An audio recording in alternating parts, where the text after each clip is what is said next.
দোয়া শুধু আসসালামু আলাইকুম আসসালামু আলাইকুম বিহাক্কে লা ইলাহা ইল্লাল্লাহ এটা দোয়া? কোন কাগজে কলমে যদি লেখা থাকতো তাও সহ্য হতো, কোথাও লেখা নেই, এমনিতেই করে। দোয়া মানে খাওয়ার শুরুতে বিসমিল্লাহ, খাওয়া শেষে আলহামদুলিল্লাহ, জুতা পায়ে দেওয়ার সময় বিসমিল্লাহ, পোশাক গায়ে দেওয়ার সময় বিসমিল্লাহ, টয়লেটে ঢুকবেন দোয়া, টয়লেট থেকে বের হবেন দোয়া, ঘুমাতে যাবেন দোয়া, স্ত্রীর কাছে যাবেন দোয়া, গাড়িতে চড়বেন দোয়া, গাড়ি থেকে নামবেন দোয়া, বাড়ি থেকে বের হবেন দোয়া, বাড়িতে আসবেন দোয়া, বাপ মারা গেছে দোয়া, মরার পরে দোয়া। দোয়া হতে হবে নবীর তরিকায়। বেটা তুমি কিসের ক্ষমতা দেখাও, কিসের অর্থ দেখাও?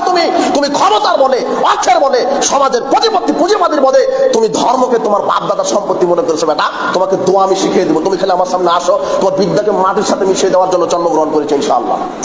তুমি দেখাও, তুমি যে বলছো যে দোয়া, তোমাকে আমি দোয়া শিখাবো, তুমি দোয়া বলতে কাকে বোঝাও? তোমার জাতি তোমাকে বিরত রেখেছে। তোমার মসজিদের ইমাম বলতে পারে না যে ফরজ সালাতের পরে সম্মিলিত মোনাজাত বেদাত, কেন জানেন? আর ইমামতি থাকবে না তাই।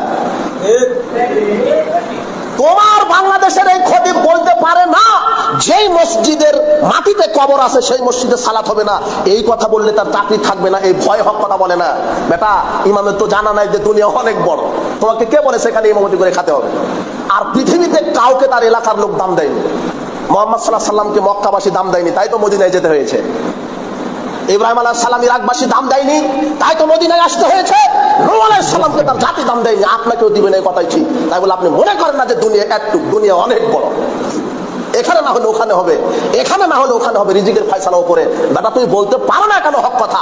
বলো যে এটা বেদাত, এটা শিরক, না হলে আমল ক্ষতিগ্রস্ত হবে, আমল করেই জাহান্নামে যেতে হবে। কথা বলতে গেলে বিদ্যা লাগে, বুদ্ধিও লাগে। মাত্র তুমি বছর গেলে 12 মণ ধান পাও, এই কারণে হক কথা বলে না, ইমামতি চলে যাবে। মাত্র তুমি কুরবানির সময় 20 কেজি গোশত পাও, এই কারণে তুমি হক কথা বলতে পারো না।